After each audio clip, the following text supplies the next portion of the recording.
Welcome to TEDCO Talks. My name is Troy Lamel Stovall. I'm the Chief Operating Officer and Executive Director at TEDCO. And this is our opportunity to talk to leaders across the state to learn about what they're doing and who they are and learn a little bit more about themselves and their organizations. Today, I'm really excited to talk to someone who has been a staunch advocate of economic development across the state and has served the state in many capacities, Ben Wu, who leads the Montgomery County Economic Development Authority.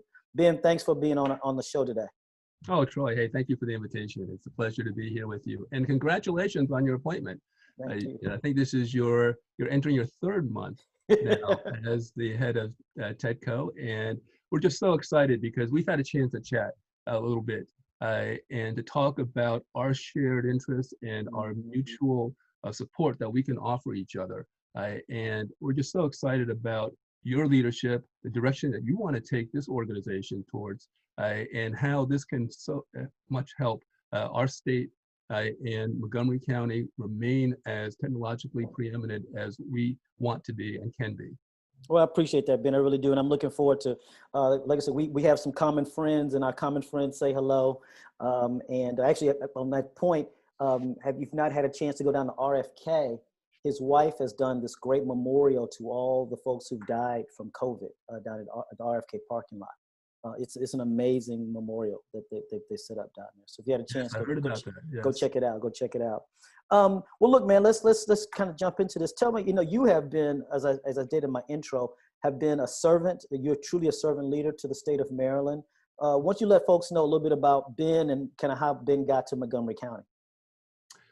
Well, in a sense, it's returning back home to Montgomery County. So I grew up in the area. I was originally born in Taiwan, but ever since I came to the States, I've always lived in Maryland in Montgomery County.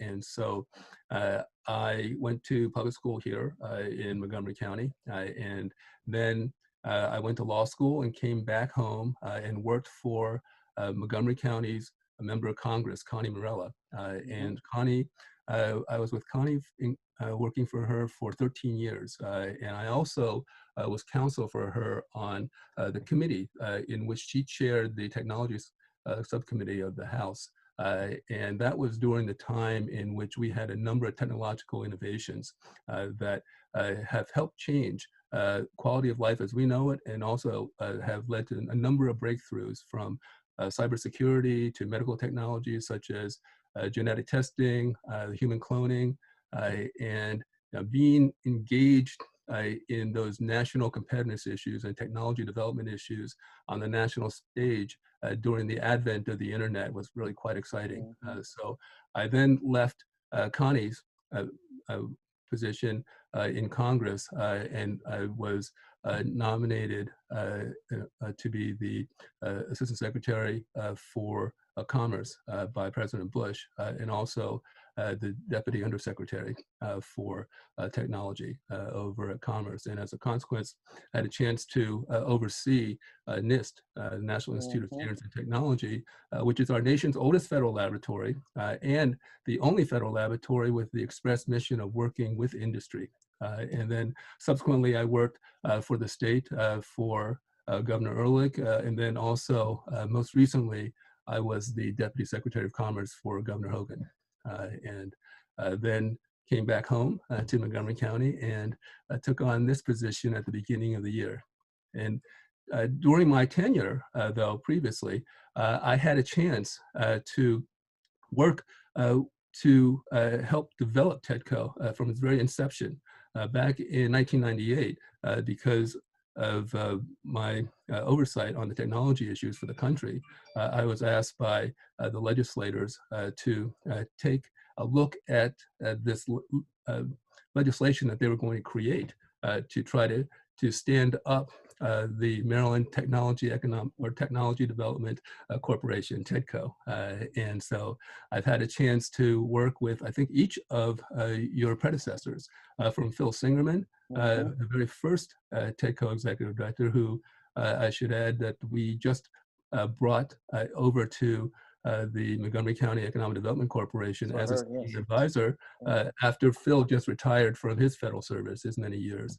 And then from Phil to Renee to Rob, to George, and now to you. So all very exciting because TEDCO plays such an important role for our state in helping to support entrepreneurship, in helping to support startups, and to help develop that technology development ecosystem that is so critical for our economy. And so when I was over with Governor Hogan over at Commerce, we wanted to make sure that we were aligned, working very closely together with Commerce and TEDCO, as well as a number of our other interagency fellow colleagues, to make sure that we continue to develop that ecosystem and to work closely with our academic institutions, our federal assets, and all the things that really make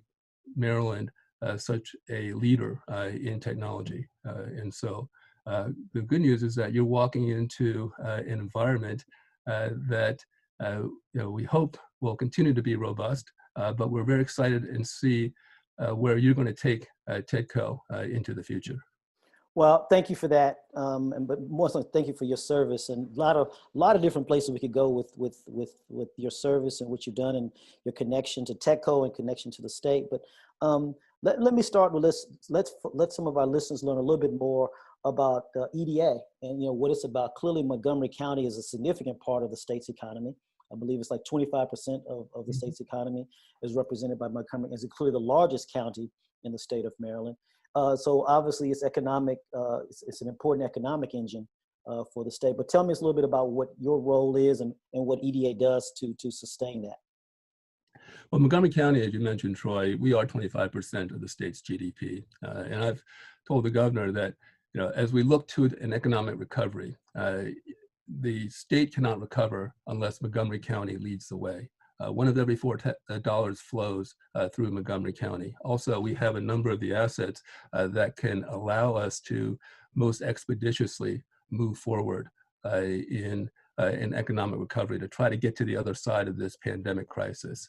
And so what we're trying to do within our Montgomery County Economic Development Corporation is to help create the strategies for economic recovery, but also normally as an economic development organization, we're traditionally focused on attraction, retention, and expansion for businesses. But because of COVID-19, the public health crisis, and then the resulting economic devastation that we've seen, and then coupled with the social unrest as well as the political issues that are impacting current events, that demand the need for a more inclusive economy. We're trying to not just recover economically, but also see how we can reset the priorities to be better than we are, and to take advantage of this crisis with new opportunities. And so we're engaged in that effort right now. And we have obviously, looking at the economy, we have challenges that we're going to continue to see. But what we're fortunate in Maryland is that our job recovery has been stronger than other parts of the country. And also regionally, we are outperforming some of our regional colleagues and neighboring states. But we still have a long way to go. And we're looking to try to develop strategies that will move us forward. But the economists are also suggesting that the impact of this pandemic crisis economically may not allow us to have a recovery to pre-2019 levels for maybe 2 years or 3 years. And so we still have work to do. But as we move forward, there are significant opportunities that we can have that can reset some of the ways in which we do business, that will allow for a more inclusive economy, that will allow for all segments of the population to be able to be beneficiaries, and especially in the tech space. And that's why we're so eager to work with you on these issues, because we know that that's one of your priorities. Yeah. No, it is. And you used a couple of words there I want to kind of drill down on. Use the word reset, because you and I've talked about this. I think you're right. I mean, if all we're trying to do is restart what was back in February, we've lost the opportunity to address some of these challenges that were always there, but now have become more to the fore. So what are some things that Montgomery County is trying to do in that whole reset? I mean, that's a hard thing to do, right? How do you really reset an economy? It's not just about restarting. If it's just about restarting, then, it'd be easy. But you use the word reset a couple of times, and I don't disagree with you. But what are some of the things that you guys are thinking about there in Montgomery County to reset the economy there in Montgomery County? Well, I think one of the things that we need to do is to make sure that we're much more inclusive in our programs. For example, access to capital, trying to help support entrepreneurship and startups in a way that will allow for all segments of those interested populations to be able to participate. Workforce development, for example, is another key area, not just trying to make sure that we have sector strategies, curriculum development, but also that we have people who want to participate in the workforce, that we can allow for that participation to come through. I know that Troy, you had mentioned in one of our conversations that what you're looking for is you're trying to develop a coalition of the willing in your efforts. And I think that you can count on Montgomery County and the EDC here to be a member of that coalition, because we're certainly willing to try to do what we can, because it's not going to be just what we can do within our jurisdictional borders. It's going to require a alliance of folks that will be able to work together so that we can share resources, leverage each other's assets, but also to be able to send the signal that, hey, in Maryland, we're going to be doing things a little bit differently, and we're going to be much more inviting.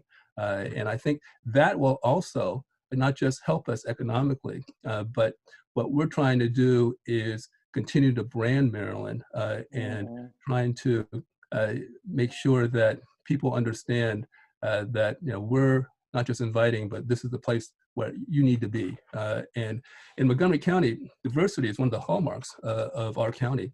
We are, I believe, one of the most diverse counties in the country. And in Maryland, we're one of the most diverse states in the country, of which Montgomery County, I think, is the most diverse out of the 24 jurisdictions. And so we also see an imperative, not just for marketing and branding, but also to ensure that our economy and all segments of our population are as successful as possible and have programs and services and opportunities for entrepreneurships and startups as we can, and invite them into our technology developed economy. Yeah, that's a lot of great points there. One of the interesting things about everything about Montgomery County, I think you and I talked about this, and I've talked to others, is that you don't, all due respect to the folks at the community college and the Shady Grove, you don't have a native institution, a four-year institution there in Montgomery County. Clearly, you have the great example of Shady Grove and what they're doing there, and clearly, I'm very good friends with the friends at Montgomery County Community College. I think they're doing some outstanding work. But I guess my question is, not having that native four-year institution, how do you think about doing that, given you don't have that? You don't have a University of Maryland type of model like Prince George's has in Montgomery County. How do you balance that? Well, we're often compared in Montgomery County to some of the tech hubs around the country: Silicon Valley, Route 28, Research Triangle Park in San Diego, Austin, and in peeling back the onion in those areas, it seems like the secret sauce that they have in which they exploit is the fact that they have research university institutions as well as graduate and postdocs that help fuel their creativity, their innovation, and then also who end up developing into entrepreneurs. And in Montgomery County, it's true, we don't have a four-year institution. We have Montgomery College, which is one of the top community colleges in the country.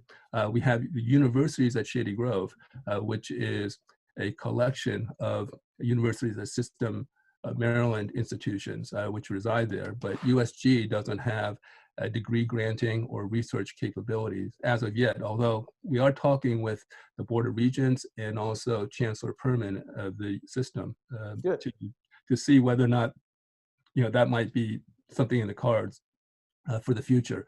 We also have a new leader over at USG, since Stu Edelstein retired after his long service of leading at universities at Shady Grove. So Ann Kadamian is starting over. So between Jay, who's also relatively new, Ann and the regents, maybe we can help collectively redefine what the focus of Shady Grove would be. But in Maryland, we also have Johns Hopkins, which is the top federal research university in terms of grant dollars in the country. We also have our flagship campus over at College Park that does terrific research work that's hailed as one of the top in the country. So we have assets that we can work with and partner with, but in Montgomery County, the secret sauce, if in fact that is the research and university presence, we are having a conversation about how we might be able to develop that, either through USG, through the invitation of other research universities, either domestic or international, and also working with our federal agencies that are there, because NIST, NIH, FDA, DOE, several of these research laboratories on the federal side have the graduate students and postdocs that come in from not just around the country, but also around the world to work at those agencies. And so we want to engage with them as well, so that we might be able to encourage them to stay here in Montgomery County, and then, but in doing so, allow us to have a brain gain. But to do that, we need to not just foster their time here, but also to help support their potential placement in one of the industries that we have in Montgomery County, or to allow them to be able to develop their entrepreneurial spirit in some way. So that's one of the particular areas that we're looking at. No, and that speaks to the heart of what I love about that. We've got to find a way. You mentioned diversity and inclusion a couple of times, but we got to make sure that when the traditional white guy starts the next great company there in Montgomery County, he doesn't just surround himself with other white guys. He surrounds himself with other people, whether it's from Shady Grove or Coppin State or Frostburg. We find a way to make those connective tissues happen, and that's what builds an ecosystem, right? It's minimizing those degrees. If you just take a look at the demographic data for Silicon Valley, over half of the companies that have been started were started by minorities. Exactly. And you also see a significant portion in other parts of the country in those tech hubs. And so it's to our benefit to be able to make sure that everybody is supported, and that we utilize an inclusive approach towards trying to support entrepreneurs and startups. So let's get to look, you started, you said at the beginning of 2020, January 2020, everybody's thinking, boy, 2020, great year. We're in the 20th year of the millennium, and God, things are going well. Economy is doing pretty good, and then this thing, COVID, and, first it was overseas and no one thought this thing was going to come over here, and look what's happened. And so we are where we are, and we're not going to turn this to a political debate, because it doesn't have to be that, but clearly it has impacted all of our lives in a tremendous amount of ways. So talk to me and talk to our audience about how COVID has affected what you do there in Montgomery County, and how you mentioned a little bit already how it's changed kind of how you're thinking. So I'm sure you came in with some strategies, and how some of those strategies maybe have been altered because of COVID. Yeah, no, absolutely. I think I joke with my board chair and our board how they didn't tell me about this when I was being selected. We were going to face this global public health crisis, and then the resulting economic devastation from the pandemic. That's probably the greatest economic devastation of our lifetimes. And then coupled with all the current events from the social as well as the political events that have impacted how 2020 has gone. And I think several of us are eager to turn the page into 2021.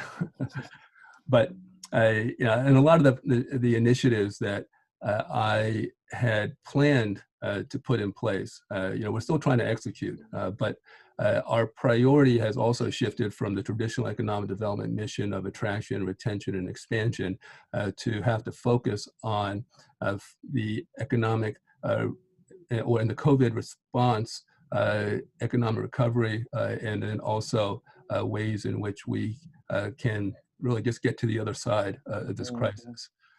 What Montgomery County, though, is doing and has been a significant player in, and even in these difficult times, we've been able to have significant attraction opportunities because of our life sciences preeminence. And we've been able to really be a leader, not just in some of the research, but also the potential development of what may be a COVID-19 vaccine drug. And if you look at not just what's going on within our industry, but also the fact that NIH is located in Montgomery County, that includes Tony Fauci's NIAID, and then FDA, which is also playing a big role in the regulatory approval process, and all the industry activities that we're having. We just had, over the course of the past several months, almost $3.5 billion worth of funding for life sciences companies related to COVID alone, from Operation Warp Speed to the private funding as well as foundational support. And we have, out of the considered the 5 major global candidates for vaccine, we have Novavax, headquartered in Montgomery County. We have Emergent, which is partnering with J&J, and then we also have AstraZeneca, headquartered, well, not headquartered, but their presence in Montgomery County. And then additionally, GlaxoSmithKline has their United States vaccine headquarters in Montgomery County as well. So we're playing a very significant role in COVID research and development, and we're also, even in these very difficult times, attracting life sciences companies to Maryland. We had Aurinia coming in from Canada. We had Nobel Pharma coming in from Japan. On-demand pharmaceuticals came up from Richmond, and then also autonomous pharmaceuticals came in from New York. And then we're also seeing some major expansion between Emergent, Novavax, QIAGEN, and others that are expanding their footprint in order to meet the needs and demands of the research and development related to COVID as well as other life sciences. So we're actually, from our life sciences industry, we're doing probably better than expected and better than other parts of the country because of the significant work that's being done. But what we also see is that other industry sectors, especially restaurant, retail, hospitality, I mean, they've been just so impacted, detrimentally that, while certain aspects of our economy are doing very well still in these times, we also have significant industry sectors that are still reeling from the whole crisis. So. Absolutely. So do you see, or have you thought about, our behaviors are going to change because of COVID? Again, let's all assume that a vaccine will come and you and I will do this at some point, seeing one another, be in the same place. So at some point we'll start socializing again. But I guess I believe that some of our behaviors are going to change because of COVID. My wife we were joking about how one of her friends said she's never going to be at a birthday party again where someone blows out the candles. She didn't realize how inappropriate it is to blow out the candle and eat the cake with the candles. But our behaviors are going to change. I guess my question to you, Ben, is how can and you talked about what's happening, these multi-billion-dollar corporations, obviously what's happening with your restaurants, but in between you got these entrepreneurs who are trying to figure out what's the next thing for them to do. And so what are some things that you are seeing and that Montgomery County is trying to help, and obviously what can TEDCO do to help those entrepreneurs take advantage of these behavioral shifts and other things that are going to happen in a post-COVID world? Well, we're going to have to reassess the whole working environment within the office as well. Mm-hmm. Within the life sciences industry, you pretty much need to be in the lab. You need to have that engagement there. But for other technologies, such as IT, on the cyber end, it's possible they can be done remotely. And then, if so, then do we need to have a company have a physical presence? And that also begs the question about how should we devise incubators within our incubator networks, and what's the best way to connect these smaller companies. It used to be, the thinking was that by having a congregation of small companies in an incubator, they could share resources, they could share best practices, there could be a lot of synergies, that we could also have better ways to engage with these smaller companies and help mentor them, also to help provide them with services if they're all together. And the incubator model, is that going to be outdated post-COVID? I think that we need to have that conversation as well. So there will be a number of shifts and changes as well. We'll just need to continue to adapt and react to what the industry needs are. So kind of moving towards some closing thoughts. So like you said, you got hired in January, you told your board, I'm sure you gave them some ideas of what you thought, it might look like. I'm sure you gave them a 2 to 3, 4 year, 5 year kind of thoughts or vision of what you thought Montgomery County could look like. How has that shifted given COVID? Well, some of the aspects and components have shifted, but one thing that remains constant in terms of the strategy between then and now, and also in the future, is the importance of partnerships and working together.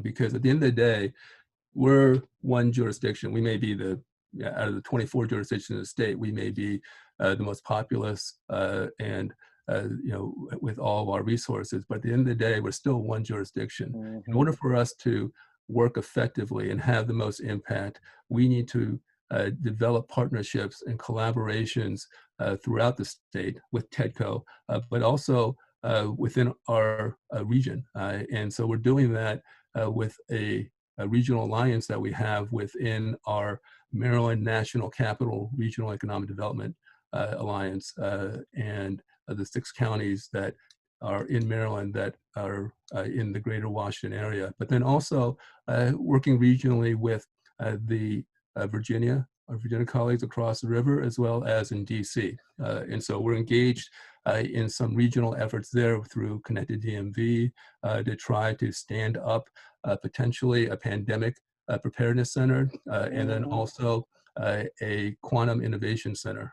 And so those are some components that we are looking at, because we want to make sure that if the region can demonstrate that there's a need and there's support for those centers, for example, or for other ways in which we can collectively support technology development, then that continues to brand us as the place to be. And we already consider ourselves the vaccine capital of the world, because we have such great energy related to the vaccine research and development for all the reasons I had listed before. But we also want to be able to have that recognition in other areas, especially for the greater Washington area and for Maryland, as the technology preeminence that we have, and we should be able to try to position ourselves to differentiate ourselves also from other parts of the country. Gotcha. Well, look, Ben, I thank you for your time, for your commitment. again, I'm looking forward to working with both you personally and with Montgomery County, the authority there, or the commission there. And I can't tell you how excited. Thank you for inviting me to speak to the national capital counties. That was impressive. Got a lot of feedback from that, so I appreciate that. But so I kind of let you have the floor. Any kind of closing comments you want to have for me or TEDCO or for the audience? Well, once again, I just can't tell you how excited we are that you're now in place, Troy. And thank you also. I understand that this is the very first, the maiden. You are your inaugural. So I feel very honored. So I'm sure you'll get a sense from your other speakers and from your other TEDCO talks about the power that we have here in the state. And consider us as partners, as members of your coalition of the willing, that we're all looking forward to do what we can within our jurisdictions, but also to support the greater goal of making sure that Maryland is as strong as possible. And TEDCO is such a key player in the technology development, the entrepreneurship space, and also the startup space for our state. So, we look forward to partnering with you, with TEDCO, and I think we can do a little bit of damage and maybe have some fun together. Have some fun together. So again, okay. I want to thank Ben, who is in charge of the Montgomery County Economic Development Commission. And then this is Troy Stovall, the CEO at TEDCO, with our first session of TEDCO Talks. Thanks, everybody. Thanks again, Ben. Appreciate you. Thank you, Troy. Okay, bye-bye. Bye.